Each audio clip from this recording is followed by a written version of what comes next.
Përshëndetje miq, në kuadër të zgjedhjeve parlamentare të 11 majit, sot jam me kandidatën e qarkut të Durrësit, Viola Kapidani. Përshëndetje Viola. Përshëndetje. Mirë se erdhe në Elevate.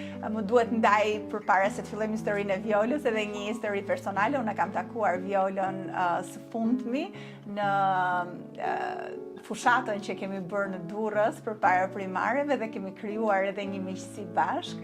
Aty kam ndjerë, domethënë se sa dasha mirë se ka qenë Viola dhe realisht dua ta përçoj këtë edhe për publikun, që në mënyrë që edhe ta dëgjojmë bashkë historinë e saj për ta njohur pak më mirë. Faleminderit. Viola, ti vjen nga një familje durrësake e njohur në Durrës, megjithatë që ka një histori interesante. Në vitet 1900 po më tregoje që stërgjyshi yt, Ahmet Kapidani, ka ardhur nga Ulqini. Si ka qenë kjo histori? Ne njihemi si një familje e vjetër durrësake, po faktikisht për ta identifikuar gjithmonë veten, sepse ka kapidan edhe nga Kavaja, ka kapidan edhe nga Ishmi, ne themi gjithmonë që jemi kapidan me origjinë nga Ulqini. Stërgjyshi im ka ardhi pari, është vendosur në Durrës, edhe ai ka qenë dhe, po e them si detaj, kapiteni i flotës detare në kohën e mbretit Ahmet Zogu. Okej. Dhe u vendos në Durrës, më pas ka pasur vetëm një djalë, që është gjyshi im, Suleman Kapidani, dhe gjyshi është marrë me spedicion dhe njihet në atë kohë për kontributin e tij që ka dhënë në këtë fushë në Durrës. Më pas janë dhe 5 fëmijët e gjyshit tim, ndërto dhe babi im. Ka qenë babi. Po, Okej. 3 djem edhe 2 vajza, hallat e mia.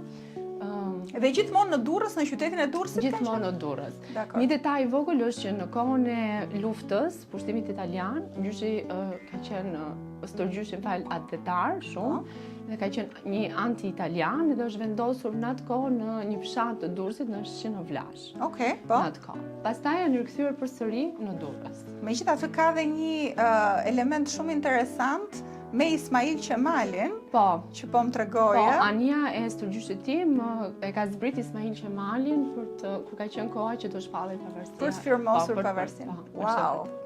A je krenare për këtë? Shumë krenare dhe me thënë drejtën, një ndër gjërat që unë e përjetoj në gjatë kësaj fushate me kënaqësi është pikërisht kur unë them jam Viola Kapidani, sepse mbi emri më jep direkt atë avantazhin për të më thënë nga kapidant e Durrësit edhe dini historinë e familjes tonë dhe kjo është një kënaqësi e madhe. Absolutisht. Po historinë e ke dëgjuar teksa rriteshe nga familja? Po. Apo tani vonë është diskutuar? Jo, gjithmonë është fol, nga gjithë fëmijët, pra nga xhaxhallarët e mi, nga hallat e mi është fol gjithmonë me krenari për këtë pjesë. Dhe gjyshi Sulejmani ose Sula, Bab Sula, si kemi thënë ne, është njohur në Durrës për një burr mjaft i dashur, mjaft i dhënë pas njerëzve dhe si një burr me shpirt të madh. Edhe kështu që unë fatkeqësisht e them këtë, nuk e kam njohur dot personalisht, sepse unë kam lindur një vit pasi ai ka ndruar jetë. Okej. Por aq shumë është folur për të në shtëpinë tonë sa që mund duket sikur Bab Sulën e kam njohur dhe unë. Interesant. Megjithatë, me kaq shumë krenari dhe kaq shumë elemente të rëndësishme të historisë tuaj, mbartë shumë përgjegjësi. Kjo është peshë e rëndë për ta mbajtur gjithashtu. Është e vërtet, është e vërtet. Është një peshë e rëndë dhe është një peshë që ti e ke mbi shtëpinë dhe duhet përgjegjësi që ti ta përfaqësosh jo vetëm veten, por duhet përfaqësosh dhe gjithë familjen Kapidani. Okej. E kishe menduar ndonjëherë si fëmijë, ti je një ndër 3 fëmijët e familjes tënde, e prindërve të tu, që ti do t'ishe ajo publikja dhe vajza që do t'a çoje përpara, ndoshta do ta vazhdoje edhe tash në familjen madhe Kapidani, unë jam besa e fundit. Po. Pra, unë është mbyllur me mua. Me thënë drejtën, në shtëpinë tonë është folur gjithmonë dhe për politikë. Për shkak të angazhimit që kanë patur prindit e mi, të 2 prindit e mi, babi im Isufi dhe mami Lili, por edhe gjithë familja Kapidani. Djali xhaxhait tim i ndjeri, se nuk jeton më sot, Edmir Kapidani, ka qenë kryetari i parë i Partisë Demokratike në Durrës. Kështu që në familjen tonë është fol gjithmonë për politikë. Kështu që ju jeni të djathtë Të djathtë, gjithmonë. Po, të djathtë. Gjatë viteve të komunizmit, prindrit e tu sigurisht kanë qenë familje shquar përpara dhe komunizmi, familjet e shquara sigurisht që nuk i kanë mbështetur, po themi minimalisht, po dhe ka përkundrazi. Çfarë të tregojnë ata gjatë kohës së komunizmit, si kanë jetuar, ku kanë jetuar në Durrës, me se janë marrë? Babai im ka mbaruar studimet për biologji kimi edhe ka punuar si mësues. Deri vonë apo jo? Po, derisa ka dalë pension, ka punuar si mësuese, mami si mësues biokimie. Biokimie, po. E ka filluar, po themi, karrierën e vet në fshatin Qerret të Durrësit, pastaj për vite ka punuar në Shijak si mësues atje. Pikërisht sepse nuk ishte i preferuar nga sistemi që ai të bëjë mësues në qytetin e Durrës. Po. Edhe aty në Shijak është njohur edhe me mamën time, Lili. Po. Mami punonte atje? Jo, mami ishte nxënëse maturante në vitin e 4. A ishte nxënëse? Kjo është një histori fakt shumë interesante. Domethënë ai ishte mësuese dhe mami mësuesi dashurohet me nxënëse. Ato që e tregojnë, edhe ato vetë ka qenë një histori shumë e bukur dashurie. Kuptohet që fillimisht për prindit e mamas time ishte një shok që po themi nxënësja dashurohet me mësuesin e vet dhe koha dhe mentaliteti dhe gjitha.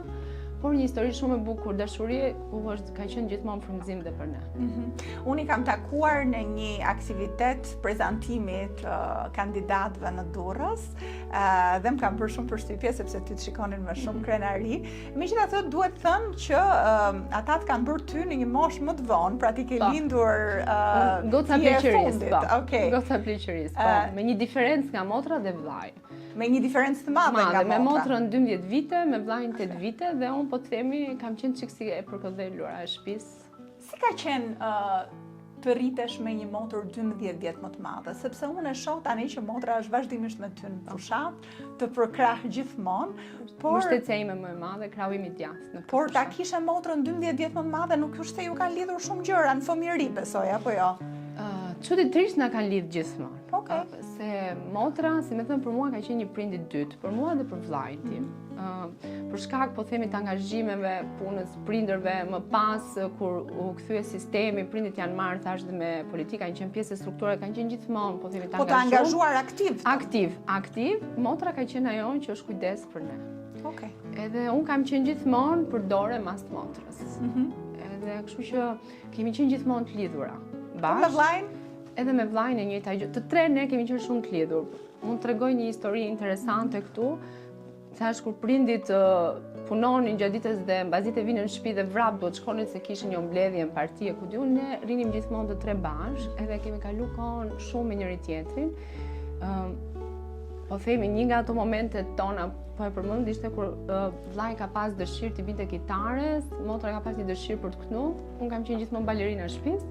Edhe organizonim një gjë kështu të tre, pra kemi kaluar kohë shumë bukur me njëri tjetrin dhe gjithmonë kemi qenë të lidhur dhe vazhdojmë jemi të lidhur, edhe pse vllain nuk e kemi. Po, se është ka emigruar, po, për shkak të situatave në Shqipëri. Po, edhe vllai që zgjedhje për të larguar nga Shqipëria.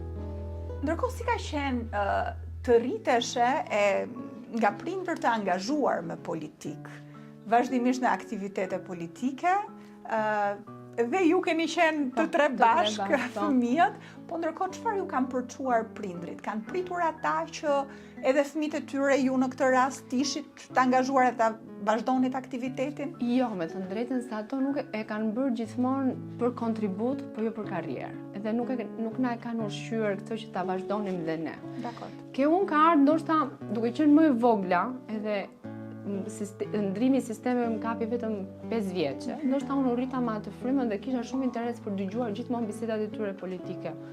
Edhe ku mblidheshin dhe xhaxhallarët bashkë me babin, edhe kisha një lloj interesi të shtuar, atëherë ka qenë komplet e pandërgjegjshme. Nuk besoj që një fëmijë 6 vjeç, 7 vjeç mund të kuptojë se çfarë është politika, po unë vetë kisha këtë interes. Por ato kur nuk na e kanë ushqyer që ne të vazhdonim rrugën politike. Po. Pastaj unë po themi kisha një dëshirë të brendshme edhe kur u rrita dhe që kur kam mbushur dhe unë moshën, po themi që ligjërisht më lejoi të merresha politikë dhe unë pastaj kam pas kontributin tim pranë Partisë Demokratike, kam qenë bashkëguese ke zgjedhjet e para, pastaj si komisionere. Dhe kjo ka ardhur natyrshëm, por pa u angazhuar, po themi më aktivisht. E vërtet. Gjatë fushatave po, por duhet theksuar gjithashtu që ti je martuar, je nënë 2 fëmijëve.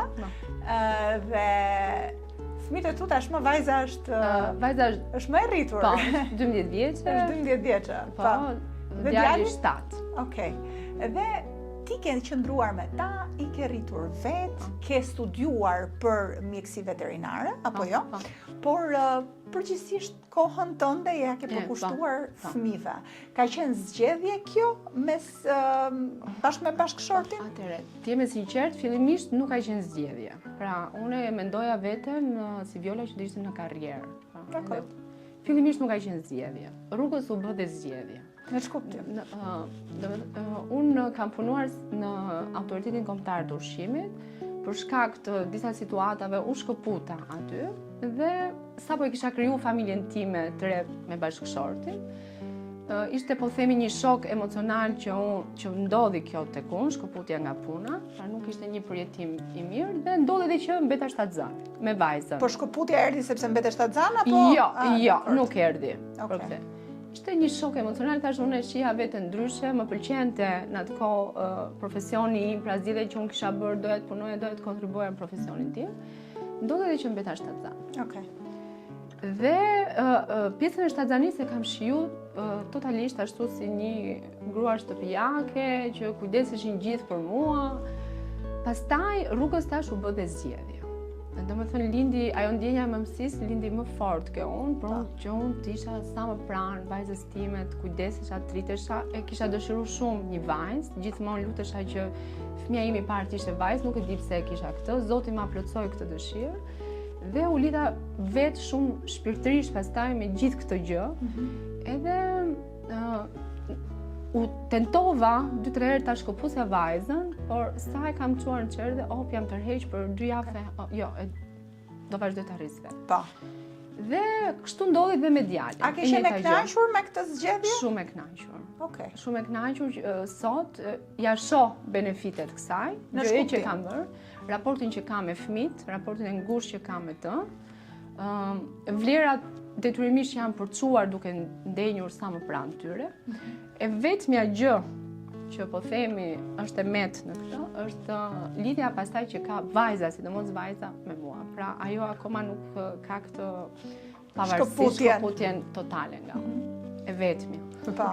E ndërkohë, ti ke edhe djalin e vogël, një familje të lumtur bashkë me bashkëshortin tënd, dhe kur erdhi lëvizja e foltores dhe rrithemelimit, unë të mbaj mend ty diku atje në sallë, teksa unë isha bashkë me doktor Berishën që morë fjalën dhe fole me shumë pasion dhe shumë emocion për ndryshimin dhe për qytetin e Durrësit. Tash që ma kujtove edhe ti, u rikthye përsëri njëjti emocion. Tash nga prindërit politikën e kemi parë gjithmonë si kontribut, si një ideal për çu vlera. Jo si një mjet, si një qëllim vetëm për të bërë karrierë personale. Dhe momenti kur ndodhi rithemelimi, ishte një ndjenjë e brendshme që duhet t'i bashkohesha se s'bën kësaj gjëje pikërisht për atë idealin që unë besoja. Edhe kur doktori ka ardhur në Durrës, e ndjeja që duhet t'i thoja ato fjalë, t'ia thoja doktorit, t'ia përçoja dhe njerëzve që ishin atë sallë. Kam qenë shumë emocionuar.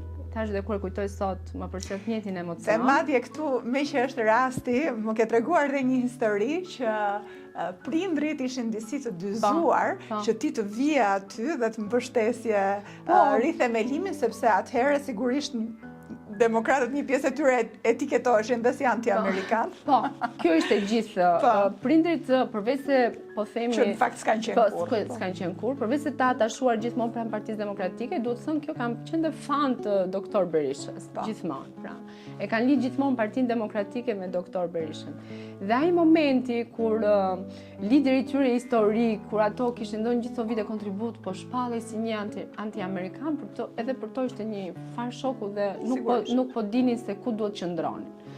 Kurse mua merdi e brendshme ajo gjëja që jo unë jam direktor, nuk më intereson se jemi apo si jemi anti-amerikan, sepse unë besoj ke kjo gjë. Dhe jam bashku rithemelimi dhe jam krenare që e kam bërë këtë. Absolutisht. Dhe mendoj që të gjithë ne që kemi qenë aty në ato kohë vështira dhe kemi parë këtë rrugtim të jashtëzakonshëm këtyre viteve të Partisë Demokratike bashkë me doktor Verlishon, do jemi gjithmonë krenare. Edhe fëmijët do dëgjojnë për këtë histori, kështu që është shumë e bukur. Por ndërkohë ti Viola pastaj ndërmore rolin e sekretares së marrëdhënieve me publikun në Partinë Demokratike të Durrësit dhe pastaj u angazhove full time në fushat, në aktivitete, si ka qenë përjetimi deri tani. Pra, një grua e përkushtuar mbas familjes dhe fëmijëve, që tani kthehet një grua në karrierë dhe koha shkon për politikën dhe për aktivitetet politike. Thash nuk e kisha menduar, dhe kur më erdhi propozimi me thënë drejtën, u kapa në befasi, sepse nuk e kisha menduar. Por, të jemi sinqert, nuk hezitova ta pranoja. Pikërisht mendova që ishte momenti që unë përfshihesha në vetë parë dhe të jepja kontributin tim në vetë parë, pra jo vetëm të isha Viola, po themi, në background të fushatave të Partisë Demokratike, po të ishte edhe Viola ku do jepte edhe kontributin e vetë parë për Partinë Demokratike, pikërisht për të përçu ato vlera që unë besoj të Partisë Demokratike. Dhe në fakt je një grua tërheqëse, artikuluar, kështu që është mos e natyrshme për mua tani që të shikoj që ti jesh edhe në front stage, pra mos jesh më backstage edhe të përfaqësosh Durrësin. Pra, eksperienca politike, këto kohët e fundit, po themi, 2 vitet e fundit, sa të ka përgatitur për këtë zgjedhjen tënde për të kandiduar më në fund, sepse zgjedhje e guximshme, do thosha, pavarësisht nga historiku i familjes tënde, prap në politik aktive ti ke pak kohë të vështirë. Gjërat rodhen shumë natyrshëm, pa menduarat, pa studiuara, pra si më thënë erdhën rodhen vetë, edhe unë i lash faktikisht vinin ashtu, natyrshëm vetë, pa i menduar gjatë. Kur u lajmërua nga Partia Demokratike që do zhvillonin primaret në Durrës, ka qenë një vendim që ka qenë gjithmonë, ty, mos ty, mos ty. Aty ishte ai momenti kur unë po fillosha të mendohesha. Ç'a do bëj unë? Pra, ishte ndryshe thjesht ai pozicioni si sekretar për marrëdhënie me publikun, ku ti do raportoje thjesht gjërat zyrtare të degës dhe të selisë që vinin nga selia qendrore, dhe ndryshe ishte tash që unë të merrja përsipër dhe të përfaqësoja dhe veten time. Ai ka qenë momenti kur unë kam menduar. Dhe prap ka qenë një gjë e vendosur në momenteve të fundit. Por e shtyr, do të jemi sinqert, këtu ai që më ka shtyr dhe më ka mbështetur, ka qenë dhe bashkëshorti. Pra përveç se familje prindit, motra, vllai, patjetër, por bashkëshorti ka qenë ai që më tha, ti duhet ta bësh këtë. Ai nuk është marrë kur me politik, kemi qenë 2 gjëra të ndryshme te kjo gjë. Ai në profesion ka punuar si mjek veteriner, sepse aty në shkollë jemi një orë bashkë, dhe nuk ka pas, me thënë drejtën, një interes të shtuar për politikën asnjëherë. Ka qenë detyruar gjithmonë dëgjonte biseda politike të familjes tënde. Nga familjes time dhe nga unë kur mblidheshim me shoqërinë, unë kam qenë gjithmonë ai personi që më pëlqenin biseda politike dhe bëja edhe debat, dhe këtë po e them si batut dhe më thonte gjithmonë ti gru je në opinion për Blendi Fevzion. Ka thënë gjithmonë. Këtë si batut. Por ai ishte edhe ai që më tha që dëgjoj ti këtë duhet ta bësh se ti e don këtë gjë dhe pse s'duhet të jesh tash. Megjithatë është një ndihmë shumë e madhe kur bashkëshorti të mbështet. Unë e konfirmoj për vete, gjithmonë mendoj që një grua në politik, nëse nuk ka një bashkëshort mbështetës se ka të pamundur, dhe mendoj që edhe ai gjatë kësaj kohe që ti ke qenë përfshirë, ka ndërmarrë edhe një rol mbështetës është gjatë gjithë kohës. Edhe me fëmijët, apo jo? Me fëmijët, me mua gjatë gjithë kohës, pranë meje në këtë rrugtimin tim tani. Edhe si po e përjeton ai këtë rrugtimin tënd?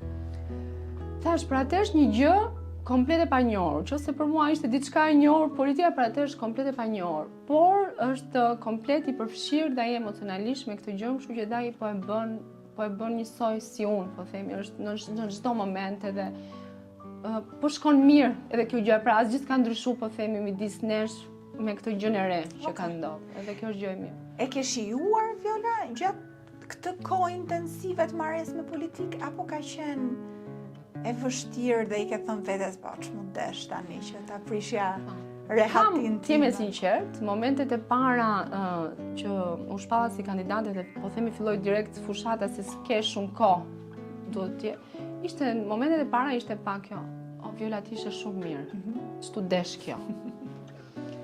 Por tani, faktikisht kënaqësia që ti merr brapa, këtë që bën, ti takon njerëz, ke mundësi të krijosh kontakte, të dëgjosh histori, të marrësh eksperjenca, ti mbushesh aty dhe i thua vetes jo kam bërë shumë mirë, që kam marrë përsi. Njerëzit besoj të presin mirë, dursaken e tyre. Me thënë drejtën po. Dgjoj, gjithmonë në bisedat, në tavolina, i bëjmë gjithmonë dhe ore duam njerëz të rinj politik, po ku janë, po pse s'vine, pse s'bëjnë. Edhe në këtë drejtim unë jam e mirëpritur. Jo vetëm nga demokratët, por nga gjithë qytetarët faktikisht që takoj, sepse thënë, një vajzë e re, shumë mirë.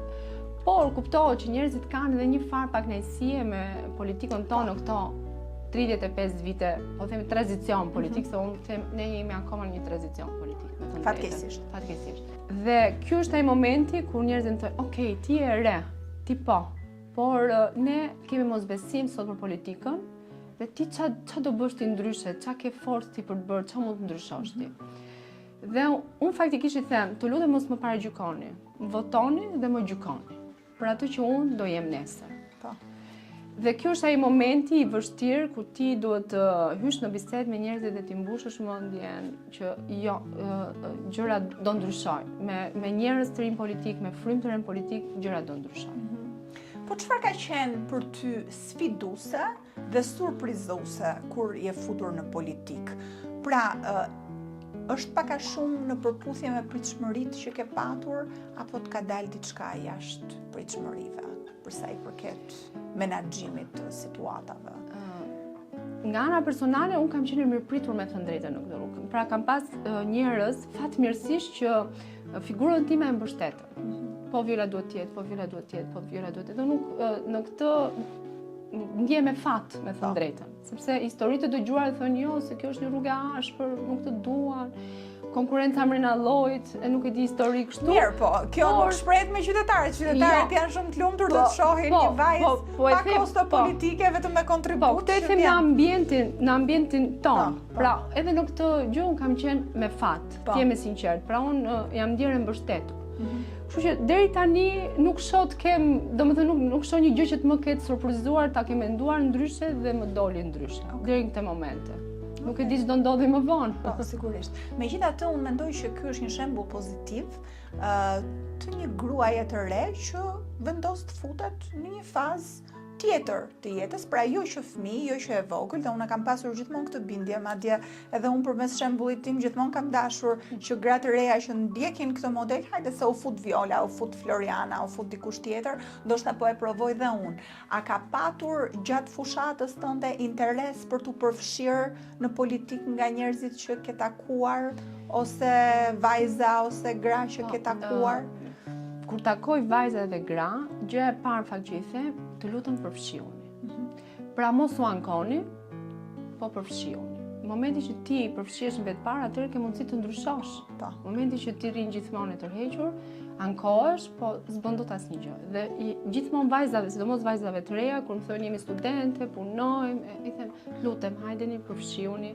I ftoj gjithmonë të jem pjesë e shtabit tim, pikërisht sepse mendoj, edhe këtë e besoj, që të rinjt kanë mundësi për të sjellë realisht ndryshimin, atë që është dhe motoja në fakt e fushatës tonë, ndryshimin. Dhe këtë e besoj që mund ta bëjnë vetëm të rinjt.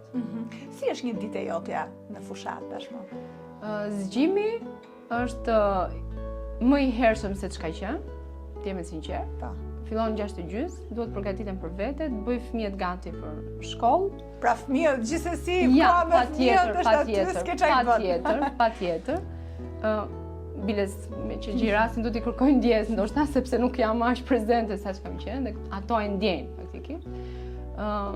Më pas është ajo kafja e mëngjesit edhe agenda, cilën është bërë një natë përpara se si do Pra ti ke shtabin tënd, ke njerëzit e tu që punojnë për ty, edhe takime me qytetarët. Takime me qytetarët, takime der.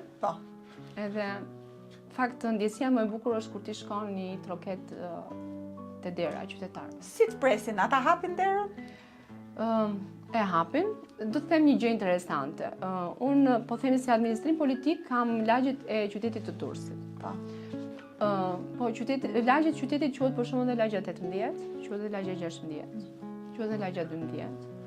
Po ti me sinqert ti shikon një realitet tjetër nga lagja 1, nga lagja 3, nga lagja 4, që janë, po themi, zemra e qytetit.